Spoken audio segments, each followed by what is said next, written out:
Lockdown না হলে করোনায় আক্রান্তের সংখ্যা তো এক্সপোনেনশিয়াল হারে বাড়ে, লাফিয়ে লাফিয়ে বাড়ে। আমি জানি না আমাদের পড়াশোনাটা, জ্ঞান অর্জনটা, পড়াশোনা করার আগ্রহটা, 11-এ নতুন নতুন শেখার আগ্রহ, সেটা কী হারে বাড়ছে আমি জানি না। যদিও আমাদের ইন্ডিয়াতে কী হারে করোনা আক্রান্তের সংখ্যা বাড়ছে সেটা নিয়েও একটা হিজিবিজি সম্পর্ক তৈরি হয়ে গেছে। তো এক্ষেত্রে আমাদের পড়াশোনার ক্ষেত্রে হিজিবিজি ভাব দেখছি। যাই হোক, যারা পড়াশোনা করছো এবং করতে চাইছো, আজকে কমেন্ট করে দেখো তো দেখি, কমেন্ট করে বলো তো দেখি কেমন হচ্ছে পড়াশোনা, কতটা এগোচ্ছে। আজকে আমরা এই ভিডিওতে আমরা ফার্স্ট চ্যাপ্টারের শেষ অংশটা কনসেন্ট্রেশন টার্মস। তার আগে কিছু জিনিস জেনে নেব, যেমন মোল ফ্র্যাকশন, ভীষণ গুরুত্বপূর্ণ।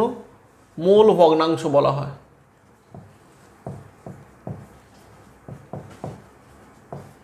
এক্স দ্বারা প্রকাশ করা হয়। এক্স, ধরো একটা পাত্রে এন এ মোল এ আছে আর n A B mole B আছে। এ আর বি দুটো গ্যাস আছে। এ গ্যাসটা আছে n A mole R B গ্যাসটা আছে এন বি মোল। তাহলে টোটাল কত আছে? N A plus n B. এর মোল ভগ্নাংশ হবে, এ আছে এন এ মোল, টোটাল আছে n A plus n B mole. এটাকে বলা হচ্ছে মোল ফ্র্যাকশন অফ। এটা তোমরা আগেই ক্লাস 7-8-এই করেছো, যে রেশিওর অঙ্কগুলোর ক্ষেত্রে। এক্স এর A, x of A, that means A এর মোল ফ্র্যাকশন হবে n A by total, total mole of A and B. X B equals to কত হবে বলো? N B by n A plus n B. তাহলে mole ফ্র্যাকশনগুলোর summation কত হবে? X A plus x B is equal to always 1 হবে। এখানে দুটো কম্পোনেন্ট না থেকে যদি 3টে থাকতো তাহলেও কিন্তু টোটালটা 1 হতো। যদি সি থাকতো তাহলে এখানে সি থাকলে এন সি হতো। X C is equal to কী হবে? N C by n A plus n B plus n C. এখানে এন সি সামেশন করলে x A plus x B plus x C is always equal to 1। এটাও মোল fraction বের করার উপায়টা বললাম। এখন পড়ব গ্রাম ইকুইভ্যালেন্ট বের করা। গ্রাম মোল বা মোল বের করা শিখেছিলাম। মোল মানে কি ছিল? Given mass by molecular mass. Gram equivalent বের করার উপায় হচ্ছে, গ্রাম ইকুইভ্যালেন্ট হচ্ছে গিভেন মাস, যে ভরটা আমাকে দেওয়া আছে, বাই ওই কম্পাউন্ডেরই ইকুইভ্যালেন্ট মাস, তুল্যাঙ্ক ভরটা। যেমন ধরো, তোমাদেরকে একটা কথা বলে রাখি, CO2, অ্যামোনিয়া আর H2O এর ইকুইভ্যালেন্ট মাস বের করে দেখাও তো। অনেক কিছু তো শিখিয়ে দিলাম, এই 3টে পারছো কিনা দেখো। CO2, H2O2 and NH3। এই CO2, H2O2 আর NH3 এর ইকুইভ্যালেন্ট মাস বের করে আমাকে জানাবে। Gram equivalent, gram equivalent is equal to gram given mass by equivalent mass. একটা ছোট্ট এক্সাম্পল দিই। 9 গ্রাম হাইড্রোজেন, সরি ধরো এই 16 গ্রাম অক্সিজেন। এটা মানে কত মোল? এটা মানে কত মোল? 16 বাই ওর মলিকুলার মাস 32, হাফ মোল। কিন্তু মোল তো আমরা পড়ছি না, আমরা গ্রাম ইকুইভ্যালেন্ট, এটা গ্রাম মোল, হাফ গ্রাম মোল বা হাফ মোল লিখতে পারি। গ্রাম ইকুইভ্যালেন্ট পড়ছি, তাহলে এটা 8, অক্সিজেনের ইকুইভ্যালেন্ট মাস 8, তাহলে কত gram equivalent? 16 by 8 is equal to 2 gram equivalent. H2SO4 এর equivalent mass of H2SO4 is equal to 49। তোমরা জানো 98/2 আমরা পড়েছি। তাহলে ধরো তোমাকে বলেছে 1.96 গ্রাম H2SO4 মানে কত গ্রাম ইকুইভ্যালেন্ট। কি করে বের করবে? 1.96 by 49 is equal to whatever V,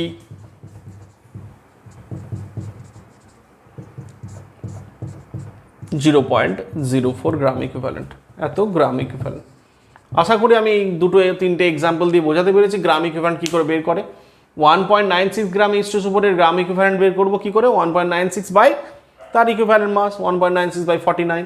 এইভাবে আমরা গ্রাম ইকুইভ্যালেন্টগুলো বের করতে পারি। এটা কেন শিখলাম সেটা আলোচনায় আসবো। তাহলে ইকুইভ্যালেন্ট মাস থেকে গ্রাম ইকুইভ্যালেন্ট বের করা, এবং আমরা মোল ফ্র্যাকশন বের করা শিখলাম। এখন আমরা যেটা আজকে শিখবো সেগুলো হচ্ছে কনসেন্ট্রেশন টার্মস। গরমকাল পড়ে গেছে, মাজা ফ্রুটি এসব তো খাবেই, ওর প্যাকেটগুলোই দেখবে লেখা আছে সুগার 5%, জানি না কত পার্সেন্ট থাকে, W/W।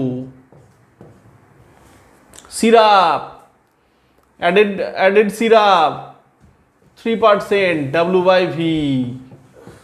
কোল্ড ড্রিঙ্কস খেলে ওখানে ধরো অন্য একটা কিছু মেশানো আছে, ধরো 10%, V/V।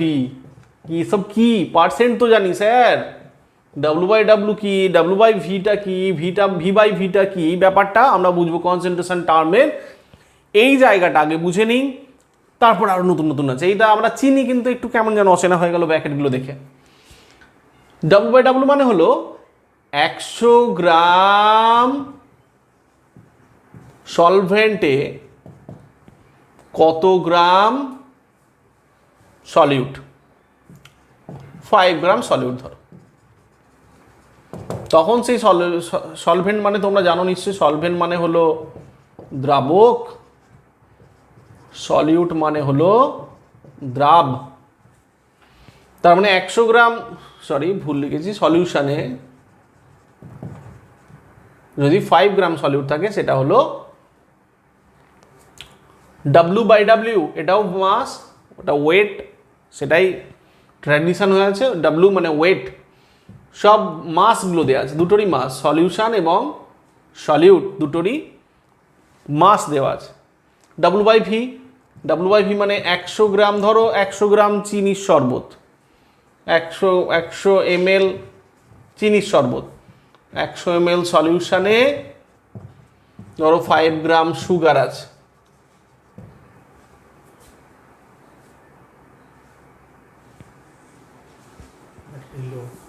হুম, 100 ml সলিউশনে যদি 5 গ্রাম থাকে সেটা 5% W/V, এটা হচ্ছে 5% W/V। আর দুটো যদি ভলিউমে থাকে, 100 ml সলিউশনে ধরো 5% সলিউট, তখন এটাকে বলবো 5% 5 ml solute, V/V, volume by volume.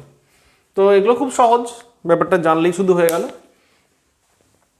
এখন আমরা নেক্সট কনসেন্ট্রেশন টার্মগুলো যাব।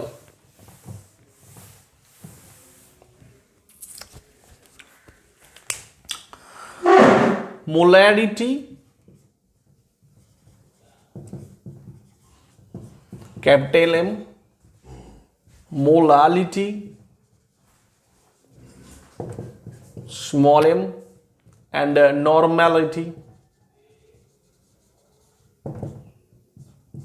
Capital N। খুব গুরুত্বপূর্ণ এটা, আমার এক্সপিরিয়েন্স বলছে প্রতি বছর 2বার থেকে 3বার ভালো ছেলেরাও বলে যে স্যার এটা আমাকে পড়িয়ে দিন।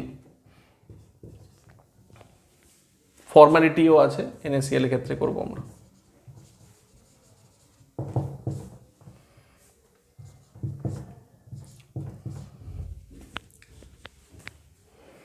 মোলারিটি খুব সহজ, গ্রাম মোল বের করবো। মোলারিটির ক্ষেত্রে গ্রাম মোল বের করবো সলিউটের, নর্মালিটির ক্ষেত্রে গ্রাম তুল্যাঙ্ক বা গ্রাম ইকুইভ্যালেন্ট বের করবো, এটা আমি পরে বলছি। কোন একটা সলিউশনে নর্মালিটি মানে ধরো আমি ধরে নিচ্ছি X মোল দ্রাব আছে, সলিউট কততে আছে, 1000 ml, और এটাকে 1 লিটার বলতে পারি সলিউশনে। 1 লিটার বা 1000 ml সলিউশনে যদি x মোল সলিউট থাকে, তার কনসেন্ট্রেশন হবে x মোলার। আবার বলছি 1000 ml, বা ডেফিনেশনগুলো আজকে ভালো করে পড়ো, পরের ভিডিওতে আমরা এর এক্সাম্পল করব, বিভিন্ন রকম প্রবলেম করব, এখানেও কয়েকটা এক্সাম্পল দিয়ে দেবো আমি বোঝানোর সুবিধার জন্য। তাহলে মোলারিটি মানে 1000 ml এ যত মোল সলিউট থাকবে সেটাই ওই সলিউশনটার মোলারিটি। মানে ছোট্ট এক্সাম্পল দিই, ধরো 250 ml এ 250 ml সলিউশনে 2 গ্রাম NaOH আছে। মোলারিটিতে কনসেন্ট্রেশন বের করতে হবে, ভেরি সিম্পল। দেখো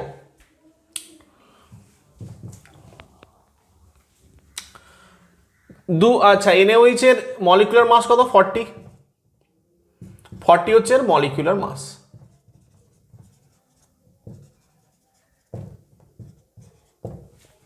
তাহলে 250 ml এ আছে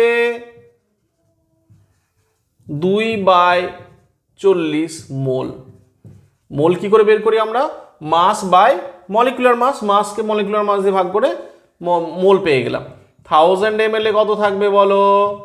2/40 ইন্টু 1000 বাই 250,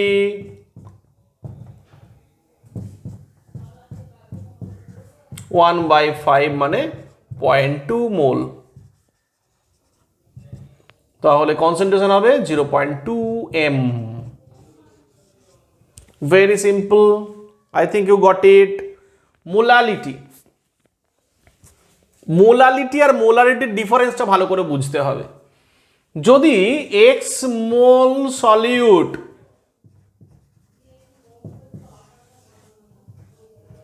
1000 গ্রাম সলভেন্টে থাকে,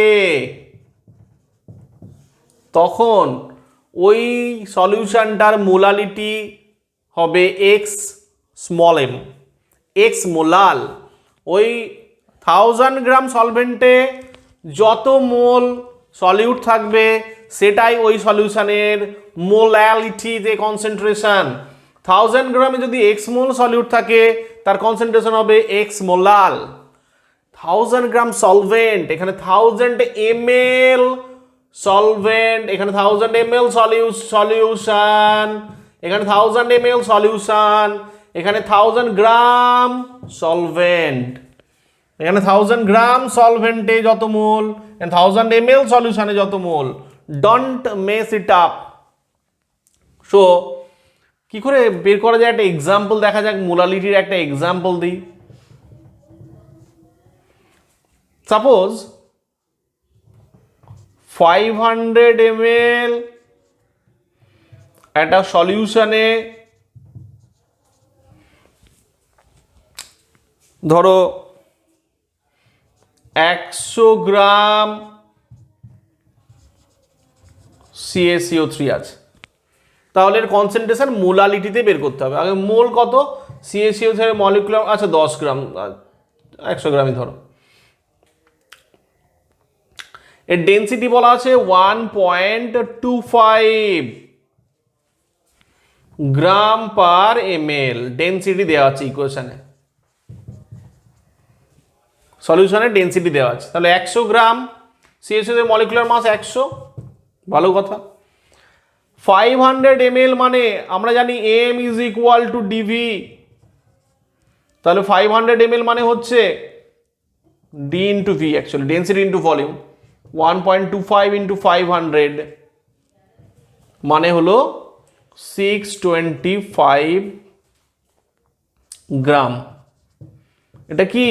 সলিউশন। সলিউট কত? 100 গ্রাম। তাহলে সলভেন্ট কত? ভালো করে বোঝো, 625 মাইনাস 100 গ্রাম মানে হলো 525 গ্রাম সলভেন্ট। আমি কি করলাম এখানে? কায়দা করে সলিউশনের ভলিউম থেকে সলভেন্টের মাসটা বের করে নিলাম। সলিউশনের ভলিউমটা ডেন্সিটি দিয়ে গুণ করলেই পেয়ে গেলাম সলিউশনের মাস। তার থেকে সলিউটের মাস বিয়োগ করলে solute plus solvent is equal two solution, minus করলেই পেয়ে গেলাম সলভেন্টের মাস। তাহলে এখন লিখতে পারি 525 গ্রাম সলভেন্ট, এর মধ্যে আছে 100 গ্রাম CaCO3 মানে 1 মোল, এর মলিকুলার মাস 100, তাহলে এটা হবে 1 মোল। 1000 গ্রামে কত? 1000 বাই 525, ওই 1.8 এরকম আসবে, 25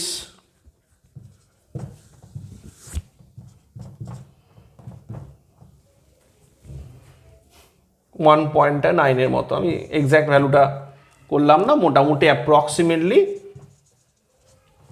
1.9 m। সবাই বুঝতে পেরেছো নিশ্চয়?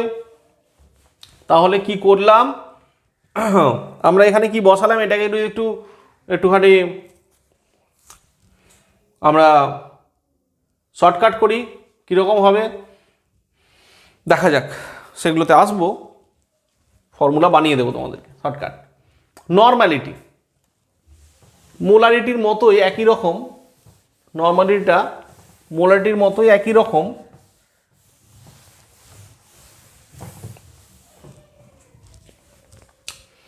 নর্মালিটি মানে ধরো এক্স গ্রাম ইকুইভ্যালেন্ট কোনো একটা সলিউট আছে 1000 ml সলিউশনে, না আবার সেই সলিউশনে ফিরে এলাম। 1000 ml সলিউশনে যত গ্রাম ইকুইভ্যালেন্ট সলিউট থাকে সেটাই তার নর্মালিটি। সাপোজ আমরা H2SO4 এর ইকুইভ্যালেন্ট মাস জানি, ধরো এরকম দেওয়া আছে 9.8 গ্রাম H2SO4 আছে 250 ml সলিউশনে। আমাকে কি বের করতে হবে? 1000 ml সলিউশনে কত গ্রাম ইকুইভ্যালেন্ট আছে। এখন কিভাবে বের করব দেখো, ভালো করে মন দিয়ে শোনো। কিভাবে বের করব? 250 ml সলিউশনে আছে, 1000 ml বের করতে হবে। Equivalent mass of H2SO4 is equal to 49. You got it? That means 9.8 gram H2SO4 is equivalent to 9.8 by 49 is equal to 0.2 gram equivalent কত H2SO4 এর 0.2। 250 ml এ আছে, এগুলো তুই বাচ্চা ছেলের মতো না করলেই নাও করতে পারো, তোমরা সরাসরি বসাতে পারো। 2.2 গ্রাম ইকুইভ্যালেন্ট 1000 ml এ কত থাকবে? 0.2 into 1000 by 250 gram equivalent means 0.8 gram equivalent. That means concentration হবে 0.8 নর্মাল। মনে হয় বোঝাতে পেরেছি? ফর্মালিটি একদম মোলারিটির মতো। NaCl এর ক্ষেত্রে মলিকুলার মাস 58.5 না বলে এটা বলা হয় ফর্মুলা মাস। কি বলা হয়? ফর্মুলা মাস। সেই জন্য এটাকে মোলারিটি না বলে ফর্মালিটি বলা হয়। আর কোনো সমস্যা নেই। যেগুলোর প্রকৃত অণুর অস্তিত্ব নেই, NaCl যেগুলো আয়নিক কম্পাউন্ড, তাদের ক্ষেত্রে মলিকুলার মাস না বলে ফর্মুলা মাস বলা হয়, তাই ওদের ক্ষেত্রে মোলারিটি না বলে ফর্মালিটি বলা হয়, বাকি সব একই। এখন এদের মধ্যে রিলেশনটা কীরকম দেখা যাক। মোলারিটি এবং নর্মালিটির মধ্যে রিলেশন কীরকম এটা মাথায় রাখবে। 1 নম্বর রিলেশন মনে রাখবে, নর্মালিটির ভ্যালু কখনো কোনো একটা সলিউশনেরই H2SO4 ধরো একটা H2SO4 সলিউশন, তার কনসেন্ট্রেশন একবার নর্মালিটিতে প্রকাশ করছে, একবার মোলারিটিতে প্রকাশ করছো। নর্মালিটির ভ্যালু মোলারিটি থেকে কখনো কম হবে না, হয় সমান না হলে বেশি। তাহলে normality is equal to molarity into n factor always। এটা যেন ভুল না হয়। ওর অ্যাসিডের n ফ্যাক্টর, সল্টের n ফ্যাক্টর, বেসের n ফ্যাক্টর, রিডাক্ট্যান্ট অক্সিডেন্টের n ফ্যাক্টর, এগুলো সব আমাদের করা আছে। নর্মালিটি মোলারিটি রিলেশন পেয়ে গেলাম। Percentage x% solution is equal to 1000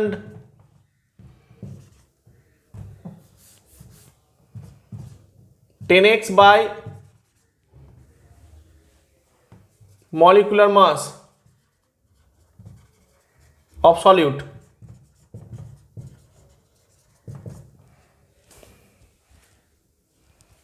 x% একটা সলিউশন, তার মোলারিটি হবে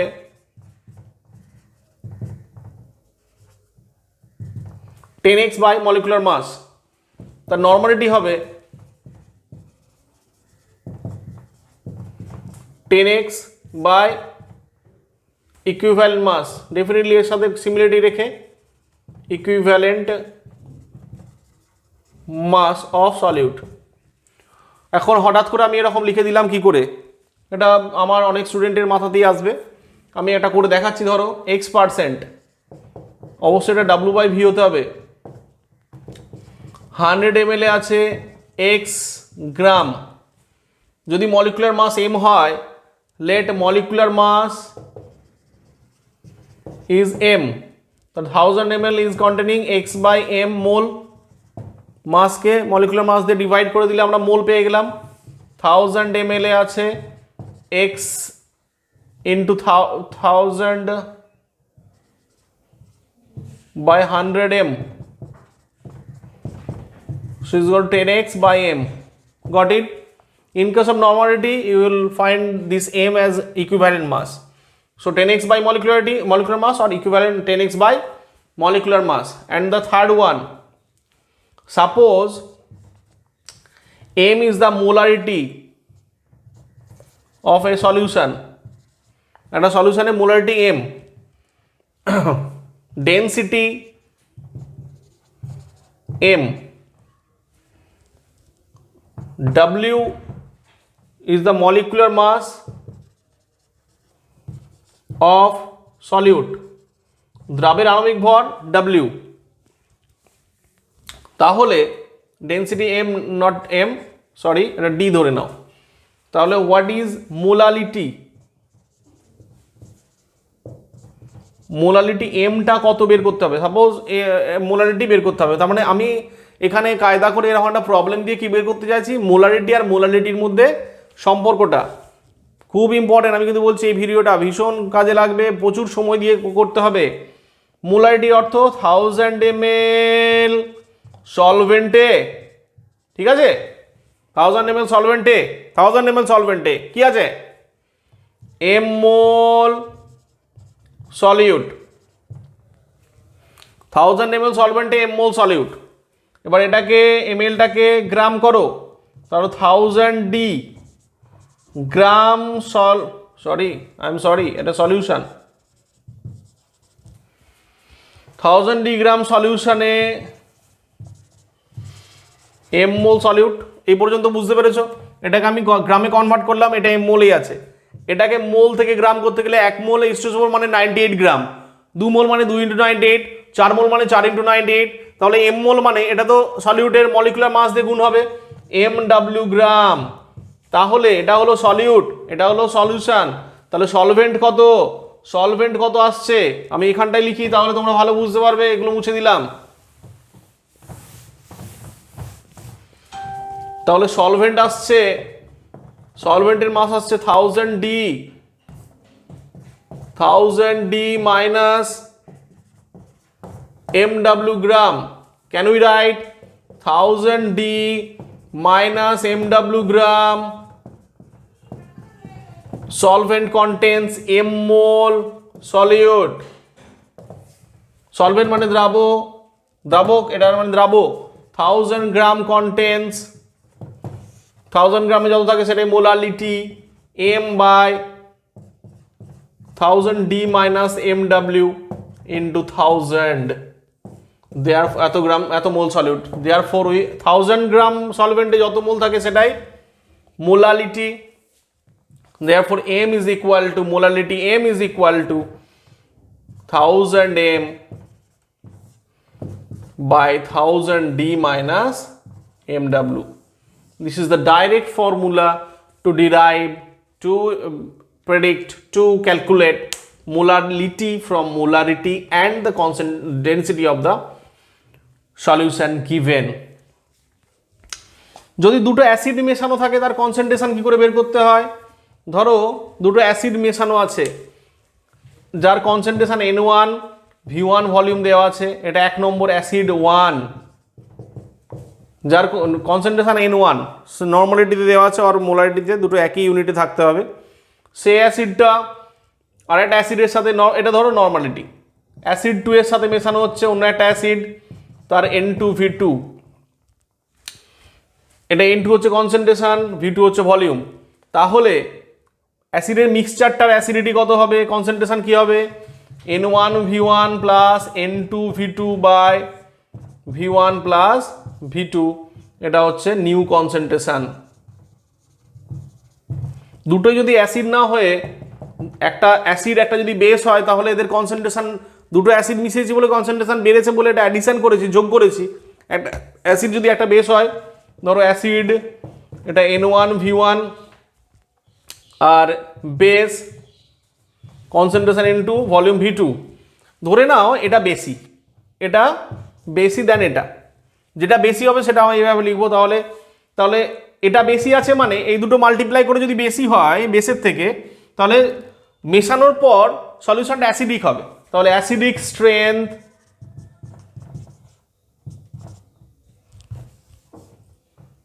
কেস 1 এইভাবে করি, কেস 1 অ্যাসিডিক যদি হয়, মানে অ্যাসিডটা যদি বেশি থাকে, তাহলে acidic strength is equal two N1V1 minus N2V2, acid যতটুকু এক্সট্রা পড়ে থাকবে তার plus V1 by V1 plus V2। Case 2 যদি বেসিক বা অ্যালকালাইন যদি হয়ে যায়, তখন বেসটা বেশি থাকবে, তখন বেসিক স্ট্রেংথ বা alkaline strength is equal to N2V2 minus N1V1 by V1 plus V2। Very simple, এই দুটো মাল্টিপ্লাই করে দেখে নেবো কোনটা বেশি আছে। আশা করি বুঝতে পেরেছো। তাড়াহুড়ো করে করবে না, বারবার প্র্যাকটিস করবে, সময় দেবে, লিখবে। এর উপর নিউমেরিক্যাল প্রবলেমের ক্লাস নেক্সট ভিডিওতে পাবে।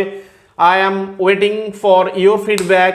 Thank you very much. Like, share and subscribe my channel. If you like it please share with your friends. অন্যের ভালো করলে নিজেরও ভালো হয়। কখনো ভেবো না এগুলো আমি শিখে যাচ্ছি অন্য কেউ শিখবে না। কত শর্টকাট রুল বলবো পরের দিন দেখে নিও। Thank you very much.